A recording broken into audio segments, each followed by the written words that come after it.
Good morning, all of you.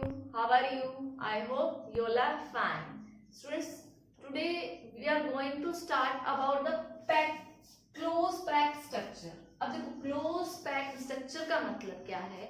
भाई lattice point थे आपके. एट लैटिस पॉइंट क्या हो सकते हैं? आपके एटम, मोलिक्यूल या आयन. ठीक है. अगर आप उसको किसी क्यूब, हम लोग जनरली क्यूबिक सेल ही पढ़ रहे हैं, उसमें अगर आप फिट करोगे और वो स्फेरिकल है लैटिस पॉइंट, तो सारा स्पेस तो क्यूब का कवर नहीं होगा. कुछ क्या हो जाएगा? वैकेंट स्पेस रह जाएगा. ठीक है.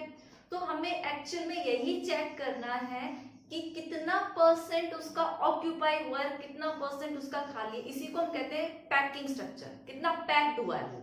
ठीक है. सिमिलरली जैसे आप अपने रूम में बैलून्स डाल दो बहुत सारे, तो क्या पूरा एरिया बैलून्स कवर करेंगे रूम का? नहीं, क्योंकि वो स्फेरिकल शेप के हैं. ठीक है. तो कुछ ना कुछ बीच में खाली जगह भी रहेगी, तो उसको हम पैक्ड नहीं बोल सकते. मतलब हमें ये चेक करना कि कितना परसेंटेज वाले को हम एकदम क्लोजली पैक्ड बोलते हैं.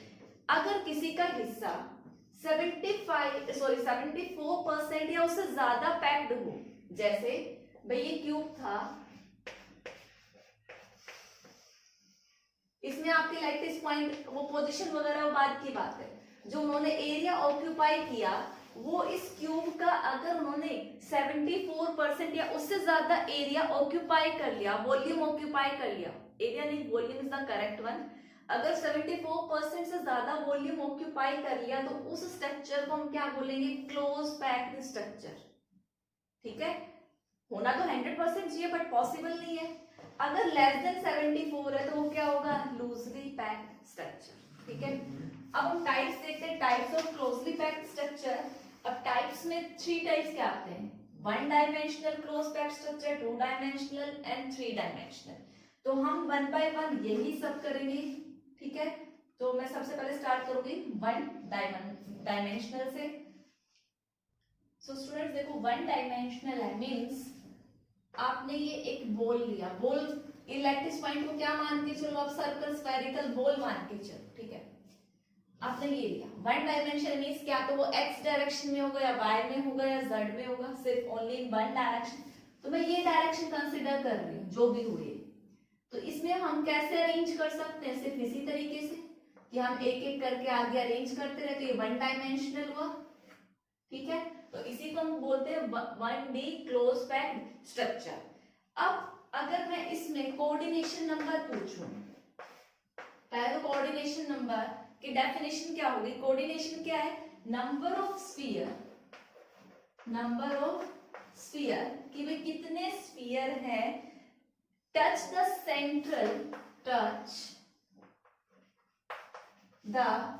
Central sphere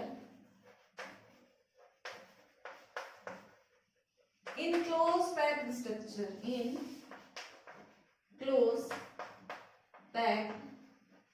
structure. भाई हम 1D वाला क्लोज पैक्ड स्ट्रक्चर पढ़ रहे हैं. अब हम नेबरिंग ये तो लेंगे नहीं, हम सेंटर वाला चाहिए ले लो या ये. सपोज करो मैंने ये कंसीडर किया, तो बताइए कितने से टच है 1 डायमेंशन में? सिर्फ 2 से. तो इसका कोऑर्डिनेशन नंबर क्या हो गया? 2. और अगर मैं इसकी ज्योमेट्री पूछूं, तो ज्योमेट्री क्या होगी इसकी? लीनियर. ठीक है. तो ये था आपका 1 dimensional close packed structure. Next move करते हैं हम अपने 2 dimensional close packed structure. 2 dimension का मतलब एक्स डायरेक्शन भी होगी, वाई डायरेक्शन भी. तो देखो सबसे पहले होगा 1, ये होता है आपके 2 टाइप, एक square 2 dimensional close packed structure को मैं शॉर्ट में STR लिखती हूँ. ठीक है. और next one is hexagonal 2 dimensional close packed structure.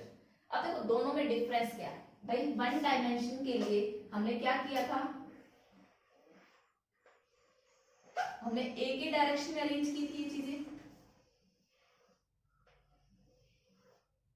अब 2 डायमेंशन के लिए हमें इसके नीचे अरेंज करना पड़ेगा. तो सेकंड अरेंजमेंट है बॉल का, जो बॉल ही कंसीडर करेंगे इसको. ठीक है. ठीक सेम इसके नीचे रखेंगे सेकंड. तो भाई ये एक्स डायरेक्शन हो गई और ये वाई डायरेक्शन हो गई. तो 2 डायमेंशन मैंने क्या? मैंने एग्जैक्ट इसके नीचे रखा है.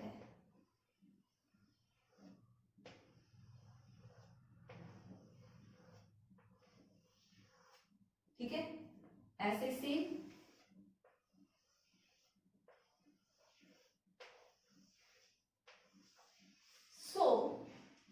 टेल मी, जो अगर मैं इस लेयर को ए टाइप दूं, मींस ये ए टाइप की लेयर है, तो डिट्टो सेम लेयर नीचे भी है, इसी के नीचे आ रही, तो ये भी क्या हुई, ए टाइप की। तो इस टाइप के स्ट्रक्चर को हम क्या बोलते हैं, ए टाइप बोलते हैं। इतनी बातें समझ में आई, ठीक है। अब मैं इसके कोऑर्डिनेशन नंबर की बात करूं तो कोई भी सेंटर स्फीयर पकड़ो, ठीक है। नाउ टेल मी, ये स्फीयर कितने स्फीयर को टच कर रहा है। भाई ये स्फीयर जो मैंने शेड किया है ये कितनों को टच कर रहा है, देखो एक तो इस स्फीयर को टच कर रहा है, एक इसको कर रहा है, एक इसको, एक इसको। तो मैं अगर इनके सेंटर को ज्वाइन कर दूं तो बताओ स्क्वायर बना या नहीं बना। तो सेकंड थिंग, इसका कोऑर्डिनेशन नंबर कितना हुआ, 4 हुआ, इसीलिए इसको हम क्या बोलते हैं, स्क्वायर। 2 डायमेंशन, भाई 2 डायमेंशन है एक्स वाई जेड में, और इसका कोऑर्डिनेशन नंबर कितना है, 4, ठीक है। अब नेक्स्ट मैं हेक्सागोनल की बात करूं तो देखो हेक्सागोनल में भी क्या होगा, सेम। भाई 1 डायमेंशन तो होगी, 2 डायमेंशन बनाना है, ऐसे तो हम अरेंज कर देते हैं।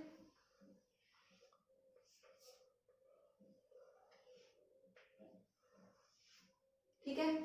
अब बात आती है, जैसे इसमें हमने डिप तो उसके नीचे रखा, अब हम इसके नीचे ना रख के ये जो आपको डिप नजर आ रहा है दो, यहाँ पे रखे, भाई हम सेकंड बोल रहे हैं, और इसके नीचे ना रखकर कहाँ रखें, यहाँ पे रखें, इसके नीचे। Are you getting my point, ठीक है। हमने सेकंड लेयर इनके नीचे रखी, एग्जैक्ट नीचे नहीं रखी, जो ये डिप बना, कर्व बना, इसके नीचे रखी, ये कर्व यहां बना, दूसरा बोल यहां लेके आए, ठीक है। फिर थर्ड लेयर,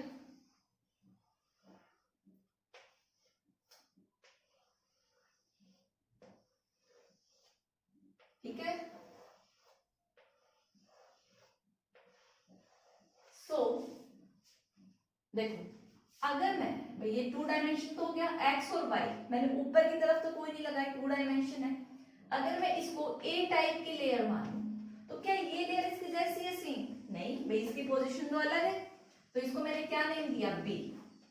अभी थर्ड वाली देखो, क्या ये स्फीयर डिट्टो इसके नीचे आ रहा है, आ रहा है, इट मींस ये कौन सी लेयर है, ए टाइप की। फिर ये वाला किसके नीचे आ रहा है, बी वाले के, तो ये वापस कौन सी हो गई, बी टाइप की। तो इसको हम क्या बोलते हैं, A B type. A B बार बार रिपीट होता रहेगा। अब मैं इसमें कोऑर्डिनेशन नंबर की बात करूं तो आप क्या करो, ये कंसिडर किया आपने, भाई कोई भी एक स्फीयर कंसिडर करो, सेंटर में, साइड वाला नहीं होना चाहिए, और देखो वो कितने स्फीयर को टच कर रहा है, ठीक है, वो आपको चेक करना है। तो चेक करो, भाई ये स्फीयर इसके साथ है, इसके साथ है, इसके साथ, कितने स्फीयर हो गए, 1 2 3 4 5 6, और अगर मैं इनके सेंटर ज्वाइन कर दूं तो देखो क्या बनेगा, हेक्सागन बन गया या नहीं बन गया। तो इसीलिए इसको क्या बोलते हैं, hexagonal 2 dimensional close packed structure. यहाँ कोऑर्डिनेशन नंबर कितना होगा आपका, 6, ठीक है। अगर आप सेम लेयर के नीचे रखते हो तो आपको स्क्वायर 2 डायमेंशनल क्लोज पैक्ड बनता है, और अगर आप ये डिप के अंदर रखते हो तो आपको hexagonal 2 dimensional close packed structure. इसको हम ए टाइप बोलते हैं, इसको ए बी टाइप बोलते हैं। इसका कोऑर्डिनेशन नंबर 4 है, इसका कोऑर्डिनेशन नंबर 6, ठीक है। इसके बाद हम डिस्कस करते हैं ना 3 dimensional close packed structure. 3 dimensional close packed structure में फर्स्ट टाइप है ए टाइप। ए क्या रिप्रेजेंट कर रहा है, एक्स वाई जेड में, तीनों में सेम टाइप की जो अरेंजमेंट होगी वो है। देखो भाई आपने 1 डायमेंशन के लिए एक लेयर ये बनाई, ठीक है। 2 डायमेंशन के लिए क्या क्या था, सेम आपने इसी के नीचे रखा था, एक बोल के नीचे दूसरा बोल, तो ये ए टाइप 2 डायमेंशन बन देगी, ठीक है।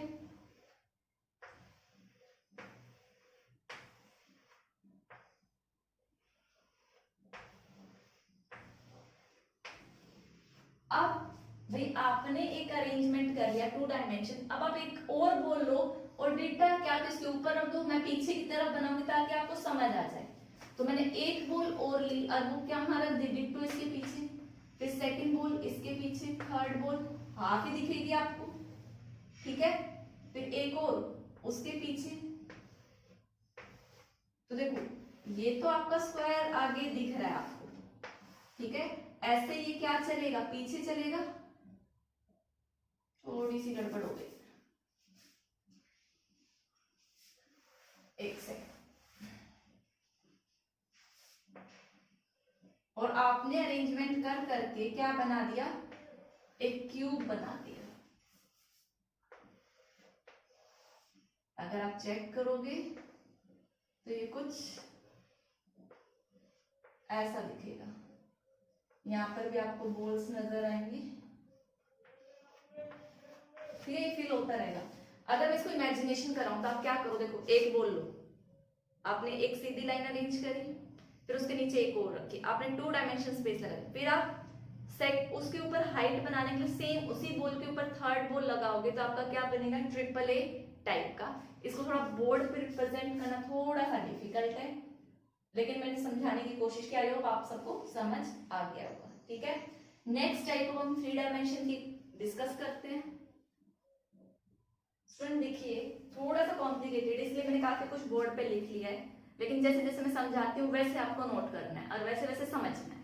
तो देखो हमारी नेक्स्ट टाइप क्या है, हेक्सागोनल क्लोज पैकिंग है। भाई हेक्सागोनल है तो हम पहले 2 डायमेंशन वाली हेक्सागन बनाएंगे। 2 डायमेंशन वाली हेक्सागन क्या बनी थी, भाई एक स्फीयर 6 से टच करना चाहिए, तो 1 लेयर हमने अरेंज करी, सेकंड को हमने उसके डिप पे रखा, ठीक है। तो नीचे की जहाँ पे जो कर्व आ रहा था वहां रखा, आपका 2 डायमेंशनल बना। अब इस 2 डायमेंशन पे हमें क्या क्रिएट करना है, 3 डायमेंशनल क्रिएट करना है, ठीक है। तो देखो पहले आप इस स्ट्रक्चर को देख के आपको 2 टाइप के खाली जगह दिख रहे होंगे।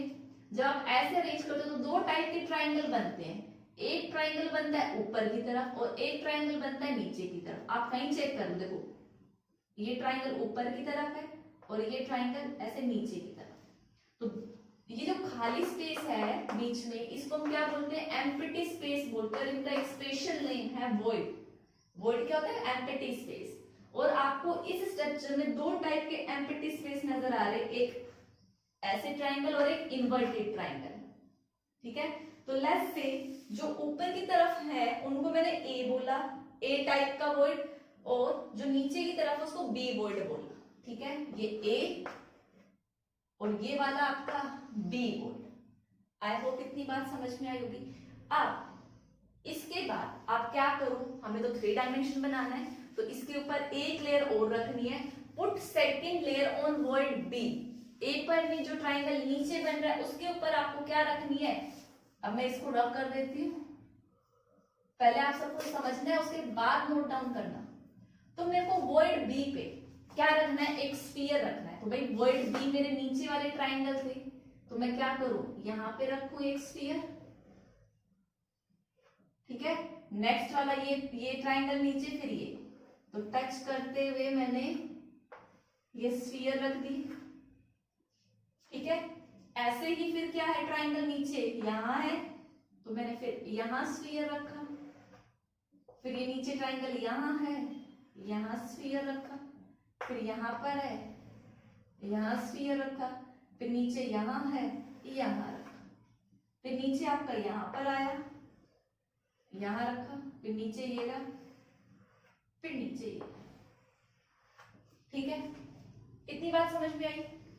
अब देखो भाई ये आपकी 2 डायमेंशन मैंने पिंक कलर से दिखाया, ये वाली चीज कि आपने सेकंड लेयर रखी है वॉइड बी पे।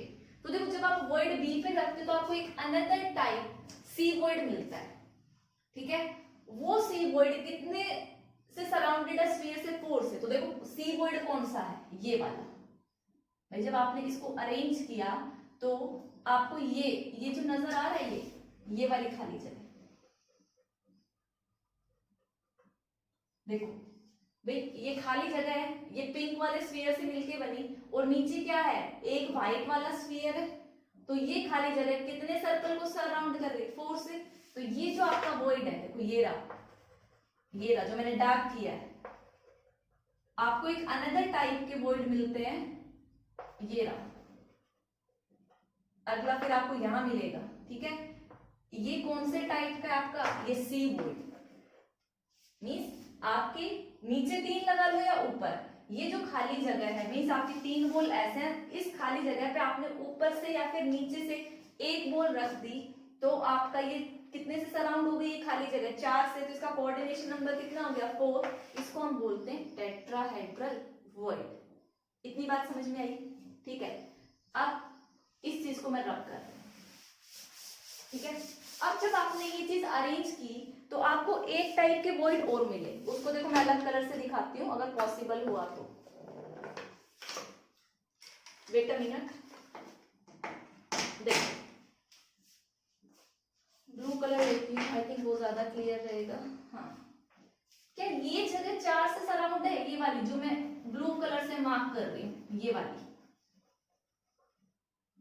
वाली चेक करो। देखो ये जो खाली जगह है 3 तो ये आपके पिंक वाले और 3 नीचे ये येलो सॉरी व्हाइट वाले, ये वाली खाली जगह, ये वाली खाली जगह ये कैसे बनी है? देखो नीचे आपके क्या है 3 व्हाइट कलर के हैं, 1 2 एंड थर्ड। ठीक है, फिर आपने क्या रखा? पिंक वाला रखा। ये ऐसा अरेंजमेंट है 1 2 और 3। ठीक है, तो ये जो वैकेंट स्पेस आई इसको देखो कितने स्फीयर सराउंड कर रहे हैं, 3 ये पिंक वाले और 3 नीचे ये व्हाइट वाले, 6। इट मींस ये जो खाली जगह है, ये जो एम्प्टी स्पेस है जो मैंने इसमें ब्लू कलर से दिखाया, यहाँ पर भी आप किस कलर से दिखाओ? ब्लू कलर से। तो ये वॉइड कौन सा वॉइड हुआ? ऑक्टाहेड्रल वॉइड, क्योंकि इसका कोऑर्डिनेशन नंबर कितना है? 6 है। ठीक है, तो अब आप इन डिफरेंट देखो सेकंड लेयर रख दिया आपने। अब अगर आप टेट्राहेड्रल पे रखते तो अरेंजमेंट कोई और मिलता है और ऑक्टाहेड्रल पे रखोगे तो अरेंजमेंट कोई और मिलेगा। आई होप इतनी बात आपको समझ आई होगी। देखो हमने क्या किया, हमने हेक्सागोनल क्लोज पैकिंग बनाई। हमें 2 टाइप के ट्राइंगल मिल रहे थे, एक आप बोल सकते हो सीधा और एक उल्टा। तो जो इन्वर्टेड वाला था बी टाइप का था उस पे हमने सेकंड लेयर रखी, तो हमें 2 टाइप के वॉइड मिलते हैं, एक टेट्राहेड्रल वॉइड और एक ऑक्टाहेड्रल वॉइड। ठीक है, टेट्राहेड्रल 4 से सराउंड होगा, मींस जैसे मैंने पिंक वाली लेयर रखी वैसे क्या हुआ? टेट्राहेड्रल वॉइड आया और ऑक्टाहेड्रल वॉइड आया। अब एक बार अगर मैं टेट्राहेड्रल पे और एक बार ऑक्टाहेड्रल पे रखूं, देखो ये पिंक वाला आपका क्या है? टेट्राहेड्रल वॉइड है, खाली जगह, तो मैं थर्ड लेयर लेकर आऊं और इस खाली जगह पे रखूं तो देखो क्या व्हाइट वाले से मैच करेगी या नहीं? मैं ये खाली जगह है पिंक वाली, मैं यहीं पर थर्ड लेकर आऊं तो क्या कर रही है? नीचे वाली से मैच कर रही है। मींस आपको ये नीचे वाली लेयर मैं ए मानूं, पिंक वाली बी मानूं और वापस जब मैं टेट्राहेड्रल पे रखूं, अगर मैंने किस पे रखी? टेट्राहेड्रल पे रखी, टेट्राहेड्रल वॉइड पे रखा, तो मेरे को वापस से क्या मिल रही है? ए वाली लेयर मिल रही है। तो अगर मैं टेट्राहेड्रल पे रखती हूँ तो मेरे को अरेंजमेंट कैसी मिलेगी? A B type. और अगर मैं ऑक्टाहेड्रल पे रखती हूँ इस पे, तो देखो अगर मैं एक स्फीयर इसके ऊपर लाऊं तो ना वो व्हाइट वाले से मैच कर रहे हैं ना वो पिंक वाले से, ये एक अलग लेयर होगी जिसको मैंने क्या नाम दे दिया? सी। तो वहां पे मेरे को क्या मिलेगी? ए बी सी टाइप का 3 डायमेंशनल क्लोज पैक्ड स्ट्रक्चर मिलेगा।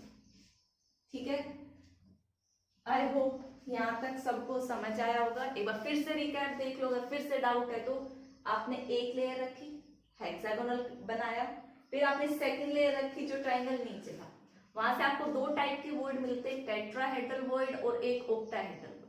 टेट्राहेड्रल जो खाली जगह होगी वो 4 से सराउंडेड होगी और ऑक्टाहेड्रल वाली 6 से सराउंडेड होगी। अब जब हम अपनी नेक्स्ट लेयर रखेंगे तो वो डिपेंड करता है जो स्पेस 4 से खाली है उस पे रख रहे हो या 6 वाले पे रख रहे हो।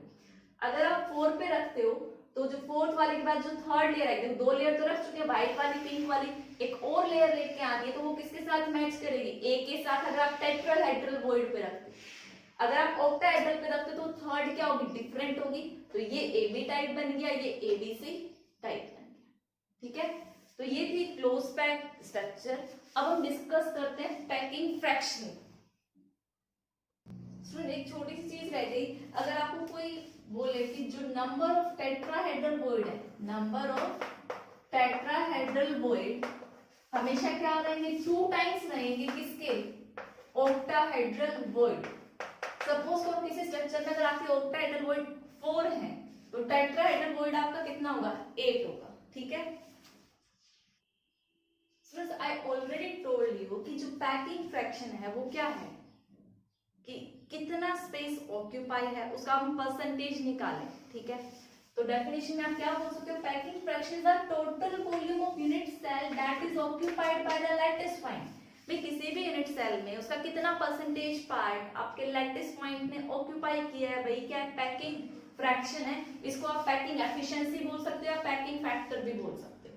अगर हमें percentage of packing fraction calculate करना है तो देखो परसेंटेज हम कैसे कैलकुलेट करें, हम यही देखेंगे कि पहले कि कितने आपके पार्टिकल्स हैं उनने वॉल्यूम ऑक्यूपाई किया, मतलब लैटिस पॉइंट ने कितना वॉल्यूम ऑक्यूपाई किया और टोटल आपके पास कितना अवेलेबल था। ठीक है, तो भाई जितने पार्टिकल होंगे, भाई एक पार्टिकल का वॉल्यूम बताओ क्या होता है, एक पार्टिकल का आप स्फेरिकल कंसीडर कर रहे हो तो कितना होगा, 4/3 पाई आर क्यूब होगा, इसमें कोई डाउट नहीं है। ठीक है, और कितने पार्टिकल्स प्रेजेंट हैं वो कौन बताता है हमें, z की वैल्यू। तो इसको किससे मल्टीप्लाई कर दोगे, z। तो ये क्या हो गया भाई, टोटल वॉल्यूम ऑफ पार्टिकल हो गया आपका, मींस लैटिस पॉइंट, कि एक लैटिस पॉइंट का वॉल्यूम 4/3 पाई आर क्यूब, और वो डिपेंड करेगा आप कौन सा यूनिट सेल पढ़ रहे हो, उसी के अकॉर्डिंग क्या आ जाएगी, z की value divided by volume of unit cell. तो ये बताओ भाई ये यूनिट सेल थी, भाई एच अगर आपको पता हो गया, आप हमेशा क्यूबिक यूनिट सेल मान के चले हो, तो एच क्या है इसकी a और क्यूब है तो इसका वॉल्यूम क्या होगा, a क्यूब होगा इनटू में 100, और z डिसाइड करेगा भाई ये सिंपल क्यूबिक है या एफसीसी है या बीसीसी है या एंड है या एज सेंटर्ड है, उसी के अकॉर्डिंग z की value means number of particle की वैल्यू चेंज हो जाएगी। अगर मैं इसको थोड़ा सा और सिंप्लीफाई करूं तो मैं 4/3 इंटू में z r/a क्यूब इंटू में 100 ऐसे लिख सकती हूँ। ये आपका क्या है, percentage of packing fraction. I hope इतनी बात समझ में आई होगी। ठीक है, अब हम कैलकुलेट करेंगे एक सिंपल क्यूबिक में कितना क्लोज पैक्ड स्ट्रक्चर है, एफसीसी में कितना है, बीसीसी में कितना है। ठीक है, ये जनरल फॉर्मूला है पैकिंग फ्रैक्शन का, सो नोट डाउन। स्टूडेंट देखो ये हमने पैकिंग फ्रैक्शन का जनरल फॉर्मूला कैलकुलेट किया, 4/3 z पाई r/a क्यूब इंटू 100। r क्या है, रेडियस ऑफ लैटिस पॉइंट, जो पार्टिकल है उसका रेडियस, a क्या है, h लेंथ। अब अगर हमें इन दोनों का रिलेशन पता है, भाई डर वाले फॉर्मूलेज याद करो, DAR, उसमें नियरेस्ट नेबर डिस्टेंस भी थी, बट हमें उसका कोई लेना देना नहीं, हमें a और r से लेना देना है।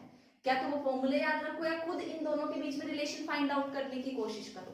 For example simple cubic units है, आपको इसका पैकिंग फ्रैक्शन निकालना है, तो देखो कैसे निकालेंगे, पैकिंग फ्रैक्शन भी 4/3 इंटू में एससीसी के लिए z की वैल्यू कितनी थी, 1, क्योंकि कॉर्नर्स पे प्रेजेंट होते हैं और एक कॉर्नर का कंट्रीब्यूशन 1/8, तो टोटल 8 का कितना होगा, 1/8 इंटू 8, आंसर कितना आएगा, z की वैल्यू 1, तो इंटू में 1, पाई आपका कितना होता है 22/7। अब आती है r और इंटू में यहाँ 100। ठीक है, अब मुझे रिलेशन फाइंड आउट करना है r और a के बीच में। तो देखो भाई सिंपल क्यूबिक क्या था, यही चीज थी, ये आपका क्यूब आपको याद आ जाएगा, और मैंने आपको कहा था एक्चुअल में ये दोनों स्फीयर ऐसे टच करते हैं। ठीक है, तो वेट,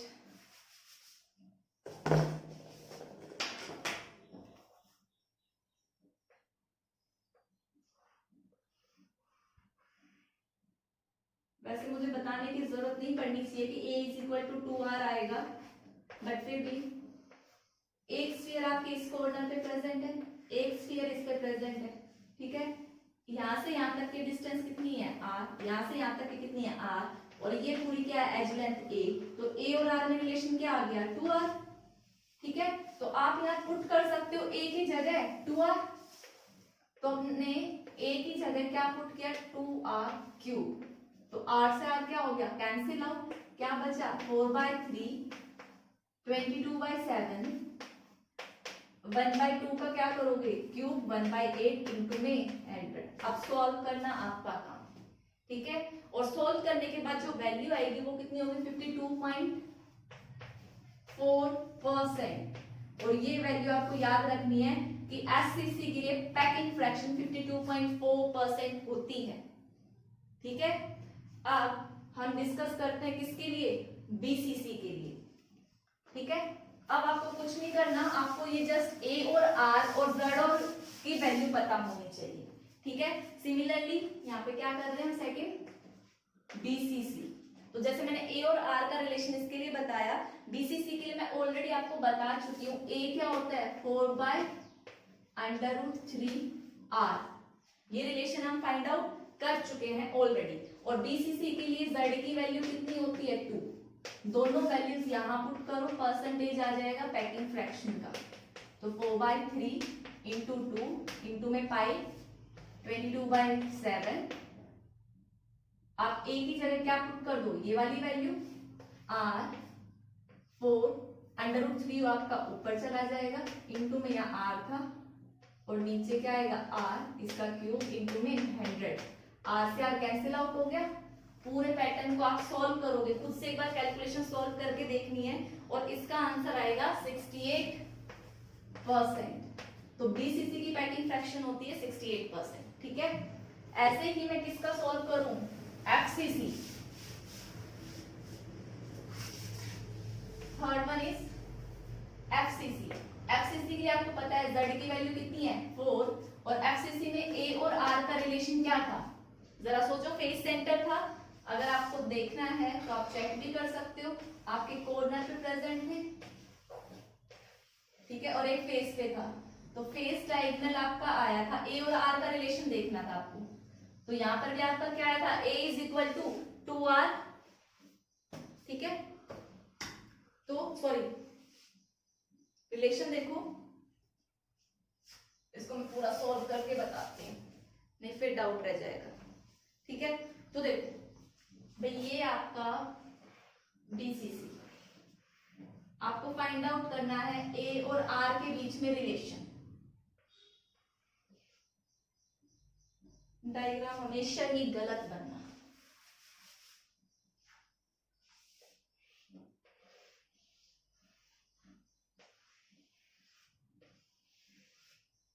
ये सेंटर में मानो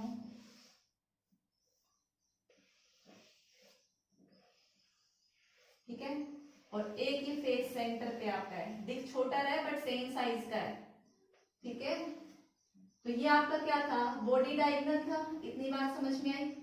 ये बॉडी डायगोनल में ये डिस्टेंस r, ये डिस्टेंस r, ये r और ये r। बॉडी डायगोनल कितनी लेंथ है 4r, और ये हमने बॉडी डायगोनल की लेंथ एक और भी होती है √2a, ठीक है। तो आप यहां से a की वैल्यू निकाल लो, कितना आ जाएगा 4r/√2। अगर इसको सॉल्व करोगे तो क्या बचेगा 2√2r। तो आपने रिलेशन फाइंड आउट कर लिया और z की वैल्यू 4 होती है, तो परसेंटेज ऑफ पैकिंग फ्रैक्शन कितना आ गया 4/3 इंटू में z की वैल्यू 4 पाई 22/7 r, और a क्या है आपका √2r इंटू में क्यूब इंटू में 100। आपको ये सब सॉल्व करने की जरूरत भी नहीं है, अगर आपको ये रिलेशन याद है आप डर वाले फॉर्मूले से भी निकाल सकते हो, ठीक है। r से r कैंसिल आउट, और इस पूरे को जब आप सॉल्व करोगे कितना आएगा 74%। तो ये एफसीसी की आपका पैकिंग फ्रैक्शन हो गया। अब मैं ऑर्डर देखो कि सबसे ज्यादा पैकिंग मींस क्लोजली पैक्ड कौन सा है, एफसीसी, बीसीसी या सिंपल क्यूबिक में। तो देखो एफसीसी सबसे ज्यादा क्लोजली पैक्ड है, फिर बीसीसी और फिर simple cubic unit cell SCC. ये हमारे पास आया 74%, ये आया हमारे पास 68% और ये 52.4% परसेंटेज आपको याद रखनी। फिर नेक्स्ट है डेंसिटी ऑफ क्यूबिक क्रिस्टल, और ये टॉपिक काफी इंपॉर्टेंट है, डायरेक्ट एग्जाम में क्वेश्चन आता है। डेराइव द मतलब आपको फॉर्मूला भी डेराइव करना होगा, उसके साथ एक न्यूमेरिकल भी दे देते हैं, तो ये 3 मार्क या 5 मार्क का क्वेश्चन बन जाता है यहाँ से। तो देखो डेंसिटी क्या होती है, आपको पता है मास अपॉन में वॉल्यूम होता है। हम क्यूबिक क्रिस्टल का निकाल रहे तो मास ऑफ यूनिट सेल होगा, ठीक है, अपॉन में वॉल्यूम ऑफ यूनिट सेल। अब वॉल्यूम तो आपको पता है इजीली क्या बन जाएगा, ए क्यूब बन जाएगा। दिक्कत आती है मास की, भाई मास क्या होगा, अब कितने पार्टिकल्स प्रेजेंट है, उनमें से एक पार्टिकल का मास कितना है, ठीक है। तो पहले तो हमें क्या पता होना चाहिए, मास ऑफ वन पार्टिकल, ध्यान से समझना इस चीज को, इनटू में कितने पार्टिकल्स प्रेजेंट है, कितने होंगे भाई, z के बराबर डिपेंड करेगा, अपॉन में volume of unit cell a cube, ठीक है। इतनी बातें समझ में आई। तो देखो अब इसको मास ऑफ वन पार्टिकल को क्या मालूम है, अब हमें क्या कैलकुलेट करना है, mass of one particle calculate करना है, ठीक है। तो देखो m आपका अगर 1 मोल है, पहले आप इसको कॉपी करो, फिर मैं आपको मास ऑफ वन पार्टिकल का मतलब समझाती हूँ। तो स्टूडेंट देखो अब हम कैलकुलेट करने वाले हैं मास ऑफ वन पार्टिकल, इसकी कैलकुलेशन में साइड में कर रही हूँ, ठीक है, बाद में हम फॉर्मूले में पुट कर देंगे। भाई अगर मैंने m लेट, आपका capital M is the molar mass है, मोलर मास, ठीक है। अगर m आपका मोलर मास है तो भाई जैसे आपका 23 सोडियम है, तो वो क्या है, 1 मोल सोडियम का मास है, तो इसको मैं क्या बोल दूं, ये मास मतलब ये क्या है, 1 मोल पार्टिकल का मास हुआ 1 मोल, और 1 मोल में कितने पार्टिकल्स प्रेजेंट होते हैं, एवोगैड्रो नंबर के बराबर, मींस कितने पार्टिकल, n पार्टिकल्स, आप इसको n में भी कर सकते हो, मींस n पार्टिकल का मास उसके मोलिकुलर मास के बराबर होता है।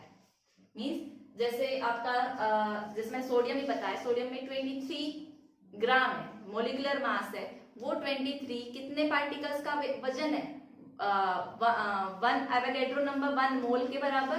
1 मोल में कितने पार्टिकल्स होते हैं, एवोगैड्रो नंबर, और हमें कितना पार्टिकल का निकालना है, 1, मतलब n पार्टिकल का मास, मास ऑफ n पार्टिकल कितना हुआ, मास ऑफ n पार्टिकल उसके मोलिकुलर मास के बराबर हुआ।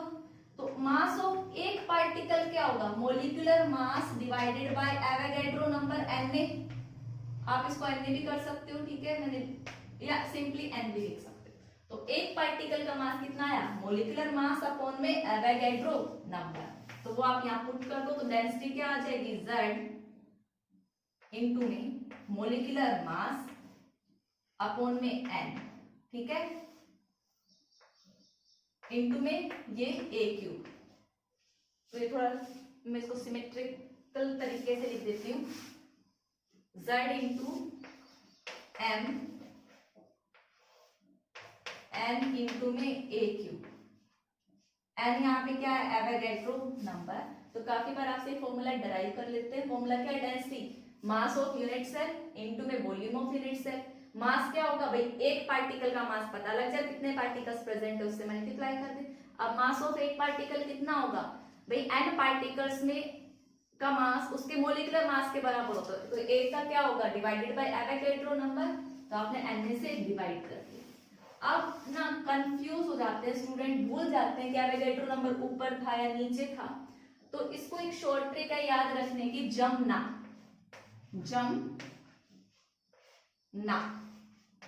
जमना के फॉर्मूले से आप याद रख सकते हो, जैसे z, m से n और n से n और r जो लगा वो मीन्स a, और आपको पता है a है, नीचे वॉल्यूम है, तो क्या आएगा, a क्यूब। तो ये छोटी सी ट्रिक है, मेरे को तो याद रहती है, अगर आपको हेल्प हो तो आप इसको ऐसे याद रख सकते हो, अदरवाइज आप अपना सिंपल फॉर्मूला याद रखो, density is equal to z into m upon Avogadro number into में a क्यूब, वो आपकी मर्जी है, ठीक है। तो कल हम इस टॉपिक पे क्या करेंगे, न्यूमेरिकल डिस्कस करेंगे। तो आज हमने packing fraction, close pack structure पढ़ा, जो स्ट्रक्चर्स मैंने बनवाए वो अगर आप लेयर अलग अलग कलर से बनाओगे तो आपको ज्यादा समझ में आएगा। फिर हमने पैकिंग फ्रैक्शन पढ़ा, देखा एफसीसी की पैकिंग फ्रैक्शन सबसे ज्यादा है, फिर बीसीसी की, फिर एससीसी की, और वो याद रखना है एफसीसी के लिए 68, बीसीसी के लिए सॉरी एफसीसी के लिए 74, बीसीसी के लिए 68 और उसके लिए 52.4। और हमने डेंसिटी का फॉर्मूला देखा, कल इस पे न्यूमेरिकल करेंगे। तो that's all for today's lecture. Thank you and have a nice day.